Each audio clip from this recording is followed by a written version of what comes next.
बिस्मिल्लाहिर्रहमानिर्रहीम और अस्सलाम वालेकुम। 2 सितंबर और पाकिस्तान में मंगल की रात। सबसे पहले काउंटडाउन 88 डेज टू गो। 88 दिन बाकी हैं अब फील्ड मार्शल आसिम मुनीर की रिटायरमेंट और मुल्क में नए आर्मी चीफ के आने में। लेकिन आज ही वज़ीर आज़म के मुशीर फॉर्म 47 के ही मुशीर हैं, फॉर्म 47 के ही वज़ीर आज़म हैं। उनके मुशीर राना सनाउल्लाह ने नेशनल टेलीविज़न पर यह कन्फर्म किया कि फील्ड मार्शल की एक्सटेंशन का फैसला हो गया है। इस खबर के ऊपर तफसीली बातचीत करेंगे, लेकिन उससे पहले ज़रा इमरान खान साहब का जो आज का ट्वीट है और जेल में उनकी बातचीत है उसके ऊपर बातचीत कर लें। आज एक तो उन्होंने वाज़े अंदाज में ये पैगाम दिया कि बिला तफरीक सब सैलाब मुतासरीन की इमदाद की जाए, और जो हुकूमत है केपी और पाकिस्तान तहरीक इंसाफ दोनों एंटिटीज़ को उन्होंने ये डायरेक्शन दी कि बिला तफरीक सबकी इमदाद करें और कोशिश करें जहाँ जहाँ तक आप पहुँच सकें मुतासरीन तक पहुँचें। ज़ाहिर है उन्होंने अपने अफसोस, गम का, अपनी हमदर्दी का इजहार भी किया जो इस वक्त सफ़र कर रहे हैं सैलाब के सामने। उसके बाद जो अफ़गानिस्तान में जो ज़लज़ला आया उसके ऊपर भी उन्होंने अपने दुख और गम का इजहार किया। 800 से ज़्यादा अफराद वहाँ पर शहीद हुए हैं। साथ ही उन्होंने दोबारा से उस अमर का यादा किया कि यहाँ से जिस तरीके से अफ़गान शहरियों को बेदखल किया गया, जिस तरीके से धक्के मार कर निकाला गया, उन्होंने कहा कि मुझे अफसोस है, वो हमारे मुसलमान भाई हैं, हमें उनके साथ बेहतर सलूक करना चाहिए। ये भी बात उन्होंने कही। लेकिन ज़ाहिर है जो वहाँ पर ज़लज़ला हुआ उस पर उन्होंने अफसोस का इजहार किया। फिर सियासी बातचीत के ऊपर जब उन्होंने सियासी और हुकूमती मामलात के ऊपर जब बात की तो सबसे पहले उन्होंने खैबर पख्तूनख्वा के अंदर जो इस वक्त ड्रोन और फौजी ऑपरेशन है उसे फौरी बंद करवाने के अहकामात उन्होंने दोबारा से अली अमीन गंडापुर के लिए भेजे और कहा कि जो केपी हुकूमत है वो फौरी तौर पर इस ऑपरेशन को बंद करवाए। और उन्होंने कहा कि एक तरफ सैलाब है, दूसरे मामलात हैं, ऑन टॉप ऑफ दैट जिन इलाकों के अंदर सैलाब है वहाँ पर जब ऐसे ऑपरेशन किए जाते हैं तो ज़ख्मों पर नमक छिड़कने के बराबर है।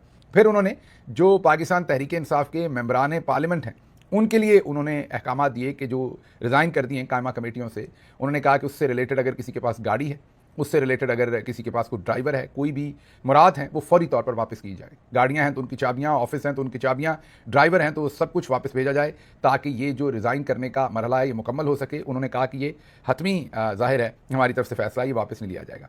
ये आपके जहन में रहे कि अभी तक नेशनल असम्बली वगैरह में पाकिस्तान तहरीक इंसाफ ने जो पार्लिमानी पार्टियां हैं उनमें रिज़ाइन किया है। पंजाब असम्बली में अभी तक रेजिग्नेशन नहीं हुआ। अब हमें इस बात का मेरे पर्सनली इल्म में नहीं कि खान साहब के जो अहकामात थे वो खालिस्तन सिर्फ नेशनल असम्बली के लिए थे या वो पंजाब असम्बली के लिए भी थे। आने वाले दिनों में इसके ऊपर पूछेंगे भी और आपके सामने। अगर तो वो सिर्फ वहाँ तक थे तो बिल्कुल ठीक, अगर वो पंजाब असम्बली पर भी थे तो वहाँ पर भी फिर ज़ाहिर है हम सवाल उठाएंगे कि वहाँ पर भी खान साहब का जो फैसला है उसको मिनवान जो है वो इम्प्लीमेंट किया जाए। तो एक तो उन्होंने ये कहा कि कोई मराद नहीं, कोई चीज़ नहीं, ये जो रिज़ाइन हो गए ये हतमी है, फाइनल है और तमाम चीज़ें जो हैं वो वापस की जाएँ। उसके बाद उन्होंने जिन लोगों ने इलेक्शन, ज़िमनी इलेक्शन नहीं लड़ रहे, एक तो जो ज़ाहिर है फैसला जो पॉलिटिकल कमेटी ने उन्हीं की डायरेक्शन में या उन्हीं की जो सोच थी उसी की अक्कासी में जो ज़िमनी इलेक्शंस के को ना लड़ने का फैसला किया, क्योंकि पाकिस्तान तहरीक इंसाफ के लोगों से वो सीटें छीन के इलेक्शन लड़वाया जा रहा है, उसकी उन्होंने सताइश की है, उस पर शाबाश दी है। और साथ जिन लोगों ने इलेक्शन से अपने पेपर्स विड्रॉ किए हैं उनको भी शाबाश दी है। फिर उन्होंने अपना बताया है कि उन्होंने जो अहकामात दिए थे पेशावर में जलसे की तारीख वो सैलाब सूरत हाल को देख कर तय की जाए। लाइक पहले सैलाब ज़दगान की इमदाद की जाए, पहला फोकस उस पर रखें। जब ये चीज़ सेटल डाउन हो उसके बाद पेशावर के जलसे की तारीख जो है उसका ऐलान किया जाए। फिर उन्होंने कहा कि हमारे साथ इंतकाम की, मेरे साथ और मेरे ख़ानदान के साथ इंतहा की गई है, हमारे लोगों को सीधी गोलियां मारी गई हैं, अपोजिशन लीडर्स को नाअहल किया गया है, अब मुज़ाकरात की कोई गुंजाइश नहीं। 3 साल हमने चुप करके सब कुछ बर्दाश्त किया और ज़ाहिर है मुज़ाकरात के लिए भी अपने दरवाजे खुले रखे, लेकिन दूसरी तरफ से ऐसी कोई अब ना ही कोई मुस्बत जवाब दिया गया उन मुज़ाकरात का, बल्कि लोगों को गोलियां मारी गई, ये उनका कहना है। अब ज़रा आ जाते हैं फील्ड मार्शल की जो एक्सटेंशन है उसके ऊपर। जैसे कि शुरू में मैंने कहा कि मौजूदा हुकूमत के फॉर्म 47 के जो वज़ीर आज़म हैं उनके मशीर राना सनाउल्लाह ने आज नेशनल टेलीविज़न पर मोहम्मद मालिक साहब के शो के ऊपर एक सवाल का जवाब था। मोहम्मद मालिक साहब ने उनसे पूछा कि क्या मरी में तसलसल का फैसला हो गया है, तो 2 टोक अल्फाज में राना सनाउल्लाह ने कहा कि हो गया है। ये ज़रा सुनिए। मरी में अभी बड़ी एक इंपॉर्टेंट मीटिंग हुई। नवाज शरीफ साहब थे, मियाँ शहबाज शरीफ साहब थे, मरियम बीबी थी, 2 और बहुत अहम शख्सियात थी। वहां सुना तसलसल का फैसला हो गया। हो गया, हो गया, बस इतना ही पूछना था। सुन लिया आपने। तो अब इसमें कोई अभाम रह नहीं गया। अब ये तय हो गया कि फील्ड मार्शल आसिम मुनीर को एक्सटेंशन मिलनी है। अब ये अभी तक अबहम है कि 2 साल की एक्सटेंशन देते हैं या 5 साल की एक्सटेंशन देते हैं, क्योंकि फील्ड मार्शल जो हैं वो 5 साल की एक्सटेंशन मांगना चाहते हैं, मतलब कि अगले 2030 तक रहना चाहते हैं। वो चाहते हैं कि जो नया कानून पास हुआ है उसके मुताबिक उन्हें 5 साल का ही जो नोटिफिकेशन है वो कर दिया जाए कि अब से आप 5 साल के लिए आगे जो है आपकी एक्सटेंशन है, नए सिरे से उस कानून को लागू किया जाए। जो 26वीं तरमीम के बाद मसलन वो भी फॉर्म 47 के ही आर्मी चीफ बनना चाहते हैं। आपको ये पता है कि वो पहले भी रिटायर हो चुके हैं एक दफ़ा, उनको रिटायरमेंट के बाद एक्सटेंशन देके 3 दिन 4 दिन की तो उनको आर्मी चीफ बनाया गया था। अब वो जाहिर है फिर रिटायर हो रहे हैं दूसरी दफ़ा। अब वो कहते हैं कि दूसरी दफ़ा रिटायरमेंट पर मुझे तीसरी एक्सटेंशन दी जाए, तो ये उनकी तीसरी एक्सटेंशन होगी अगर उनको मिली, जिसको कंफर्म कर रहे हैं राणा सनाउल्लाह। लेकिन राणा सनाउल्लाह ने तो सिर्फ एक बयान दिया है टेलीविजन पर, इसकी कंफर्मेशन हमें कई और जगहों से मिली। यही हमारे बहुत ही मोहतरम दोस्त और जाहिर है बहुत ही वेल आप ये कहें कि रिसोर्स्ड जर्नलिस्ट हैं, और इनको जाहिर है इनके पास अंदर की खबर थी तो उन्होंने आपके सामने रखी थी। उससे बहुत पहले हमने भी आपके सामने रखी थी कि पंजाब के अंदर डिफरेंट जो मिनिस्ट्रीज़ हैं उनमें अब इंटेलिजेंस एजेंसीज़ के लोग जो हैं वो पिछले 3 साल की करप्शन की फाइलें ढूंढ रहे हैं और देख रहे हैं कहाँ कितनी करप्शन हुई। मोहम्मद मालिक साहब ने भी खबर दी थी कि करप्शन की फाइलें बन रही हैं और 3 साल में जो करप्शन हज़ारों अरब की हुई है, और जब करप्शन की फाइलें बनना शुरू हो जाएं तो हालात अच्छे नहीं होते।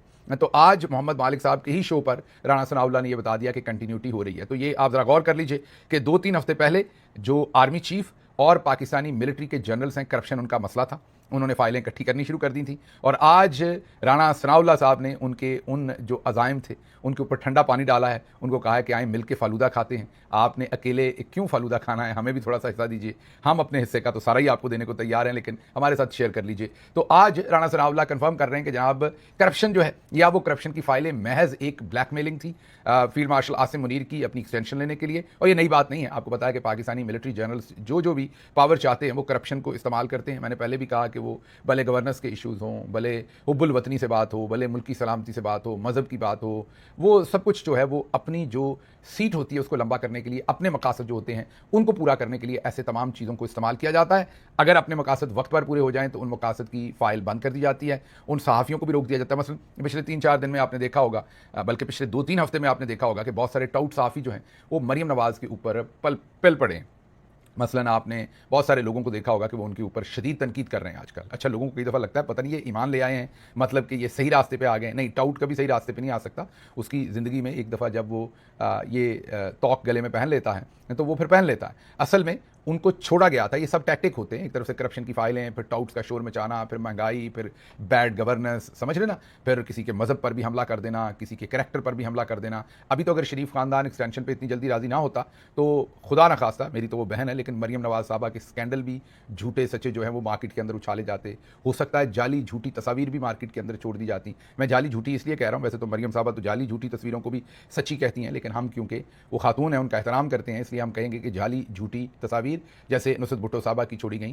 तो मेरा कहने का मतलब है कि हर हद तक जाया जाता अगर ये प्रेशर को सस्टेन करते, लेकिन ये बेचारे क्या करते, तो वो पहली भड़क में ही गिर गए बेचारे सारे के सारे, और गिरना ही था। जाहिर है आपको इनकी जो हालात हैं वो पता है कि इस वक्त तो ये खुद से काउंसलर मुंतखब नहीं हो सकते अनफॉर्चुनेटली, तो इन्होंने फील्ड मार्शल के आगे क्या सस्टेन करना था।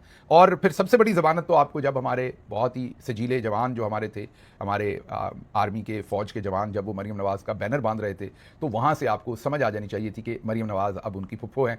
रिश्ते में वैसे फुफ्फो लगती हैं क्योंकि जो आर्मी चीफ होता है उसका रिश्ता तकरीबन वालिद मोहतरम जैसा होता है। मीन बुज़ुर्ग होते हैं वो, पूरे जो इदारा होता है उसके बुज़ुर्ग होते हैं, सरबराह होते हैं, और मरीम साहबा कहती हैं वो मेरे भाई हैं। तो फिर इस रिश्ते से, मतलब आप इसे एक तसव्वुराती रिश्ता कहें, आप इसे एक ख़याली रिश्ता कहें, आप इसे एक इंटेलेक्चुअल रिश्ता कहें, जो भी आपने कहना है, उस रिश्ते से फिर वो इनकी फुफ्फो लगती हैं। तो फुफ्फो के बैनर बांधना कोई ऐसी बुरी बात तो नहीं है। तो बहरहाल है ये बड़ी फफे कुटनी फुफ्फो, लेकिन चलें, बहरहाल फुफ्फो के जो बैनर हैं वो आप बांध रहे हैं, तो ये कोई एक निशानी नहीं है कि ये मामला तय हो गए। आज राणा सनाउल्लाह ने तो इसका हतमी ऐलान किया है, और अब इसमें से हम भी कोशिश करेंगे अपने जो जगादरी हैं, जो हमारे जानने वाले हैं, जो अगर कोई खबर हमें दे सकें कि ये 2 साल है या 5 साल है। ज़ाहिर है शरीफ फैमिली चाहेगी 2 साल हो ताकि 2 साल के बाद दोबारा भाव-ताव कर सकें।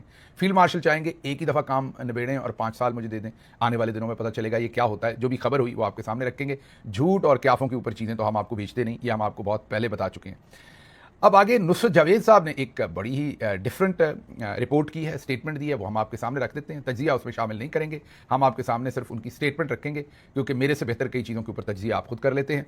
उन्होंने कहा है कि ब्यूरोक्रेसी को उन्होंने कहा है कि अली अमीन गंडापुर इमरान खान से मुलाकात को इसलिए नज़रअंदाज कर रहे हैं कि अगर उनकी अडयाला जेल में इमरान खान से मुलाकात हुई तो बतौर वज़ीर आला शायद आखिरी मुलाकात होगी, नुसरत जावेद ये कह रहे हैं। उनके कहने का मतलब ये है, जो नुसरत जावेद साहब कह रहे हैं, मैं रिपीट कर रहा हूँ, इसमें मेरा तज्जिया या मेरा कहना शामिल नहीं है, मैं सिर्फ रिपोर्ट कर रहा हूँ कि नुसरत जावेद साहब ये कह रहे हैं कि अली अमीन गंडापुर जानबूझकर इमरान खान से नहीं मिल रहे हैं, क्योंकि उन्हें पता है कि अगर वो मिले तो हो सकता है कि वो उनकी वज़ीर आला के तौर पर इमरान खान से आखिरी मुलाकात हो। तो ये नुसरत जावेद साहब की स्टेटमेंट। अच्छा, एक और आजकल सोशल मीडिया में और मीडिया में और जो ISPR है और ISI के खास लोग हैं वो पाकिस्तान के मीडिया को पुश कर रहे हैं कि गंडापुर साहब की एक और स्टेटमेंट है कि कालाबाग डैम बनाने को मैं तैयार हूं और अपने हिस्से के पैसे देने को भी तैयार हूं। आपको पता है कि माजी में भी और अब भी जो खैबर पख्तूनख्वा है उसका ये बड़ा सेंसिटिव टॉपिक है। ऐसे ये सिंध का बड़ा सेंसिटिव टॉपिक है। सिंध भी कहता है इसे नहीं बनना चाहिए और KP भी कहता है इसे नहीं बनना चाहिए। मीन बाय एंड लार्ज वहां पर लोग, पंजाब जाहिर है हमेशा से इसके हक में रहा है। तो इमरान खान साहब की इस पर बड़ी स्टेटेड पोजीशन है कि पाकिस्तान में कौमी हम आंकी जो है वो सबसे इंपॉर्टेंट है। अगर कोई डैम है या कोई भी असासा है कौम का जो बनना चाहिए तो बिल्कुल बनना चाहिए, लेकिन वो कौमी हम आंकी के अंदर रहते हुए सभी फरीक को मनाकर सभी फरीक राजी हों, खुशी के साथ बनाए तो बनना चाहिए। तफरीक नहीं पैदा होनी चाहिए, क्योंकि तफरीक जो है वो ज़्यादा बड़े इशूज़ क्रिएट करेगी इस चीज़ के निस्बत कि आप कोई असासा बना पाए हैं कि नहीं। अब अली अमीन गंडापुर साहब ने यकायक एक बहुत ही मुनफरद, ये मेरा तज्जिया है इसके ऊपर, ये पार्टी पॉलिसी नहीं है, मैं अपना तज्जिया दे रहा हूँ। मेरे ख्याल में उन्हें ये बयान देने की जरूरत नहीं थी। ये बयान तो दुश्मन बड़े खुश होंगे कि हमारे अंदर से किसी ने दिया है। उन्होंने अचानक बयान दिया कि कालाबाग डैम बनना चाहिए। अब इस वक्त जो सैलाब की तबाहकारियां हैं वो अभी तक दरियाए सिंध से नहीं आई, अभी तक वो चनाब, झेलम, सतलुज उन दरियाओं से आई हुई हैं, उन पर तो कालाबाग डैम बनना नहीं। हाँ, ये जरूर है कि कालाबाग डैम बना हो तो सिंध में बेहतर पानी की मैनेजमेंट हो सकती है, लेकिन इसका बयान कोई और दे सकता है। अली अमीन गंडापुर जो चीफ मिनिस्टर हैं इमरान खान के पार्टी के, वहाँ से खैबर पख्तूनख्वा से, वो एक ऐसे मरहले जब हुकूमत की अपनी जो गवर्नेंस है, हुकूमत की जो अपने मामलात हैं उनके ऊपर तनकीद मीडिया में हो रही है, तो अली अमीन साहब ने एक ऐसा कंट्रोवर्शियल KP के हिसाब से, सिंध के हिसाब से, छोटे सूबों के हिसाब से एक ऐसा बयान दाग दिया जिसकी इस वक्त ना वो डिस्कशन में है, ना कालाबाग डैम बन रहा है, ना वो बन जाना है अगले 5 साल में या 10 साल में। बनाना शुरू भी करें तो पता नहीं उसे 15-20 साल लगेंगे। तो कहने की बात है कि इस टाइम उनका ऐसा बयान, और फिर इमरान खान की वाज़ेह पॉलिसी है कि कुछ भी बनाना है ज़रूर बनाएं, लेकिन कौमी हमांगी मतलब कि तमाम छोटे और बड़े सूबे एक पेज पे हों तो फिर कोई चीज़ बनाएं, वैसे ना बनाएं। तो उस सूरत में अली अमीन साहब को खुद से ही ये पॉलिसी बयान देने की मेरी समझ से अभी तक बाहर है कि क्या ज़रूरत थी। लेकिन इस वक्त जो ISPR है और ISI है, दोनों चाहते हैं कि पाकिस्तान के मीडिया के अंदर ये बातचीत चले। मसला आज जब इमरान खान साहब की मुलाकात हुई और उनसे कालाबाग डैम की बात पूछी गई तो उन्होंने बिल्कुल वही बात रिपीट की कि जब तक कौमी हम आंगी और तमाम फरीक इकट्ठे नहीं होते कोई काम नहीं होना चाहिए। हाँ, अगर करना है ज़रूर करें, लेकिन सबको इकट्ठा करके फिर करें। लेकिन जियो TV ने चला दिया कि अली अमीन गंडापुर के बयान की इमरान खान ने तायद कर दी। लगता यह है कि खैबर पख्तूनख्वा में और छोटे सूबों में तहरीक इंसाफ पर ज़र्ब लगाने के लिए जानबूझकर ऐसी चीज़ों को हवा दी जा रही मीडिया की तरफ से। अली अमीन गंडापुर साहब ने तो चलें किसी अपनी अंडरस्टैंडिंग में बयान दे दिया होगा, मैं हुस्न-ए-ज़ानी रख सकता हूँ और क्या कहूँ, लेकिन यह बयान उनको इस वक्त देना नहीं चाहिए था। इससे इमरान खान साहब को, इमरान खान की पार्टी को, नैरेटिव को, ओवरऑल पाकिस्तानी अवाम को, और इस वक्त ये जो इनकी करप्शन, इनकी नाअहली इस वक्त और हमारी जो जनरल्स हैं उनकी जो नाअहली है, NDMA फॉर एग्जांपल उन्हीं के पास है, उनकी जो नाअहली है वो जब कौम के सामने एक्सपोज हो रही है तो उस टाइम अपनी पुश्त जो है वो कोड़े खाने के लिए या 100 लितर और 100 प्याज खाने के लिए अपना सर पेश करना, इसकी मंतक और बात जो है वो मेरी समझ में इस वक्त नहीं आ रही। आगे चलते हैं जी। ख्वाजा आसिफ को गंदी गालियां पड़ी हैं। जी हाँ, गंदी और गलीज गालियां हैं। मेरी एडिटिंग टीम बहुत अच्छी है, मेरे इस प्रोजेक्ट की बहुत मेहनत करते हैं, दिन रात लगे रहते हैं, छुट्टी भी कोई नहीं करते, बहुत अच्छी टीम है। मैं उनकी वैसे सताइश कम करता हूँ, डांट डपट उन्हें अक्सर मेरे से पड़ती रहती है, मतलब कि उनको मुझे उनसे पड़ती रहती है, मुझे मेरी तरफ से उनको पड़ती रहती है। हम हर वक्त कोशिश रहते हैं चीज़ों को बेहतर करने के लिए। कई दफ़ा आप शिकायत करते हैं, आपने कहा था ये अब एक वीडियो देखिए और वो वीडियो मिसिंग होती है, वो क्योंकि टाइम सेंसिटिव होता है मामला, एडिटिंग करनी होती है, तो कई दफ़ा ये जो मेरे कोलीग्स हैं वो मिस कर जाते हैं वो हिस्सा, वो वीडियो इंसर्ट करना मिस कर जाते हैं। आप फिर उसके ऊपर गिला करते हैं, फिर हमारी मीटिंग होती है। बहरहाल वो एक लंबी डिस्कशन है। आज उनका एक बहुत बड़ा टेस्ट था, क्योंकि ये जो ख्वाजा आसिफ साहब को उनके घर से गालियां पड़ी हैं, मतलब हल्के से गालियां पड़ी हैं, और गालियां भी एक नून लीगी ने दी हैं, उनके वोटर ने दी हैं। इतनी गंदी गालियां थी, इतनी गंदी गालियां थी कि मैंने जिंदगी में एक छोटी कॉम्पैक्ट वीडियो के अंदर इतनी गालियां नहीं देखी। वो मतलब एक जैसे वो सुपर विटामिन का कोई कैप्सूल होता है ना, कि एक ही डोज में पूरा काम हो जाता है। वो जो भी बंदा था, पता नहीं सता हुआ ज़्यादा था, पता नहीं वो बदतमीज़ ज़्यादा है, मैं तो इंडोर्स नहीं कर सकता ना गालियों को हमेशा से, मैं गंदी गाली दुश्मन को हो दोस्त को हो मैं उसे इंडोर्स नहीं करता। तो बहरहाल उसने जितनी गंदी गालियाँ दे दी, अब उस वीडियो के अंदर चंद लफ्ज़ों के अलावा गालियाँ ही गालियाँ हैं। अब गाली तो हम आपको सुनवा नहीं सकते, तो बीप करना था, तो बस फिर बीप के ऊपर ही हाथ रहा हमारा। ये ज़रा वीडियो सुन लीजिए। ये ख्वाजा आसिफ के जो एक वोटर सपोर्टर हैं, ये पटवारी हैं, नून लीगी हैं, मतलब कि ख्वाजा आसिफ को घर के अंदर से अपने हल्के से नून लीगी जो हैं वो माँ बहन की गंदी गालियाँ, माएँ बहनें साझी होती हैं, ख्वाजा साहब की माँ ख्वाजा साहब की बहन हमारी है। मैं कभी गालियों को इंडोर्स नहीं करता, रिपोर्ट कर रहा हूँ जो हुआ है। मतलब कि गंदी गलीज गालियां, ऐसी ऐसी जात की गाली है कि कानों में से धुआं निकल जाए।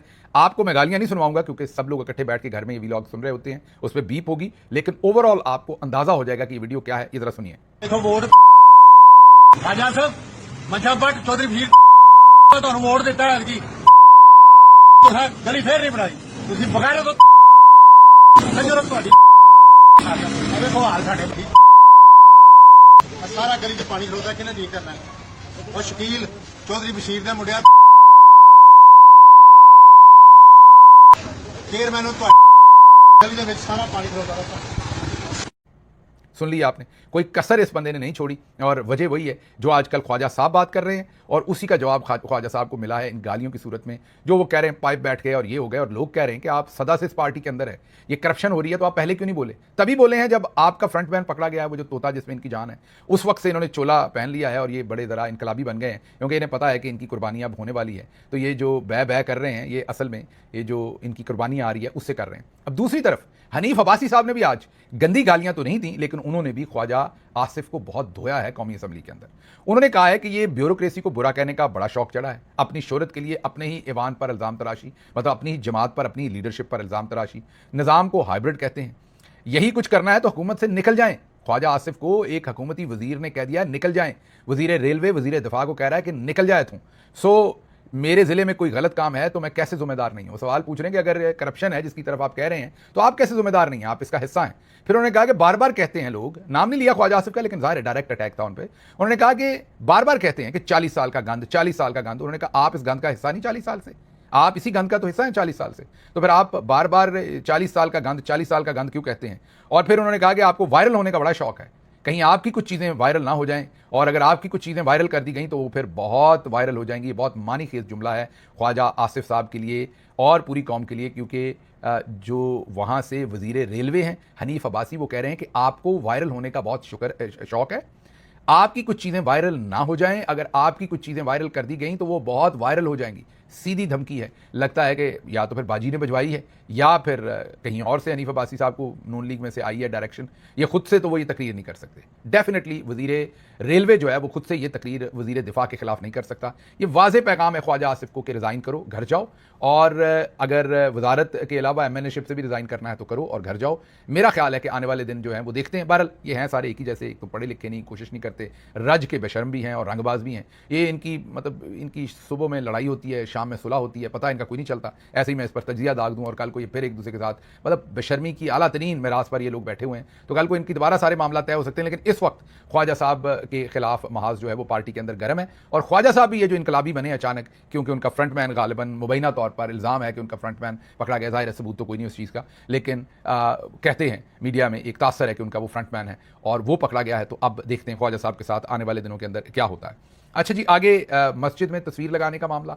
अब बयान आज मरीम नवाज साहबा का चला है GOTV के ऊपर के फॉर्म 47 की जो वज़ीर आला हैं उन्होंने नाराज़गी का इजहार किया है। यहाँ पर छोटी सी कोताही हो ना तो ये सस्पेंड करते हैं, बंदे को रिपोर्ट करते हैं, रिपोर्ट करने को कहते हैं आके, और उसको OSD बनाते हैं, और फिर अगली बात बाद में की जाती है। मतलब वज़ीर आला साहबा के प्रोटोकॉल में हल्का सा कुछ आगा पीछा हो जाए ना, कोई छोटी सी कोताही हो जाए तो DC बेचारे को तो ऐसे उड़ा के OSD कर दिया जाता है। लेकिन यहाँ पर OSD नहीं किया गया, यहाँ पर कोई तादीबी कार्रवाई नहीं की गई, यहाँ नाराज़गी का इजहार किया गया है और उनसे एक्सप्लेनेशन मांगी गई है, उनसे वजाहत मांगी गई है कि आपने मस्जिद के ऊपर मेरी तस्वीर क्यों लगाई। अंदर से मरियम साहबा बहुत खुश हैं, बस अल्लाह का नाम लें कि आने वाले दिनों में कहीं लोटा जो अंदर बाथरूम के लेके जाना है उसके ऊपर भी मरियम साहबा की तस्वीर ना हो, कहीं जो माजरत के साथ कमोड में, मतलब वो जो उसका जहाँ से आप बटन दबाते हैं, क्योंकि वो बटन दबाना है तो पानी है, रिलीफ है, उसके भी रिलीफ, जहाँ रिलीफ है वहाँ मरियम नवाज़ होनी चाहिए, तो वो कहीं वो पानी जहाँ से आपने बटन दबाना है उसके साथ भी मरियम नवाज़ ना हो। तो आप ये सोचें कि वो अंदर से तो बहुत खुश हुई होंगी, लेकिन क्योंकि पब्लिक बैकलैश आया है, मस्जिद का मामला है, तो अब उन्होंने मीडिया में बयान चलाया है कि नाराज़गी का इजहार और उनसे जो है वो वजाहत मांगी है। आप देखिएगा कि ये जो ब्यूरोक्रेट है आने वाले दिनों में इसे तरक्की मिलेगी, और उसने तस्वीर लगाई भी इसीलिए, उसे पता है कि ये नीम ख्वांदा। अच्छा, आज से आप बाजी मरियम को नीम ख्वांदा कहा करें, ये मैं कोई उन पे अटैक नहीं कर रहा, ये कोई भी मुझे बता दे कि उनको और क्या कहा जाए। सबको पता है कि उन्होंने मैक्सिमम जो उनके पास क्वालिफिकेशन है वो FSC है, मतलब कि उन्होंने इंटरमीडिएट एग्जाम पास किया हुआ है। तो जो मैक्सिमम, मैं FFC कह देने लगा था, फौजी फर्टिलाइजर कॉरपोरेशन, वैसे वो भी है आजकल उनके पास क्वालिफिकेशन, लेकिन FSC है। और एफएससी में भी मैंने आपको बताया था कि कैलिफोर्निया में रहने वाली एक डॉक्टर साहबा हैं, उनके शौहर, उन्होंने मुझे बताया कि उनकी बेगम के पर्चे से नकल करवा के इन्हें एफएससी करवाई गई थी। तो बाजी जो हमारे पास इत्तलात मैट्रिक के बारे में कोई नहीं है, तो हम चले उन्हें मैट्रिक मान लेते हैं या मिडिल मान लेते हैं, तो वो नीम खौंदा है, मीन दरमियानी सी पढ़ी लिखी ना बिल्कुल। ये कि याद होगा आपको, इकबाल के मज़ार पर गए थी, इकबाल रहमतुल्लाह अलैह के मज़ार पर, तो वहाँ पर भी का के, तो वो बोल तो सकती नहीं ना, सोच सकती हैं ना, उनके अंदर कोई थॉट प्रोसेस है। तो वो आप इस बात को समझ सकते हैं कि वो हिस्ट्री में फिक्शन पढ़ती हैं। जब उनसे पूछा गया था किताबों के बारे में, एक नीम ख्वांदा खातून को फील्ड मार्शल साहब ने पंजाब के ऊपर मुसल्लत कर दिया। मुझे यहाँ से इजाज़त दीजिए। अल्लाह आपका हामी और नासिर हो। पाकिस्तान जिंदाबाद।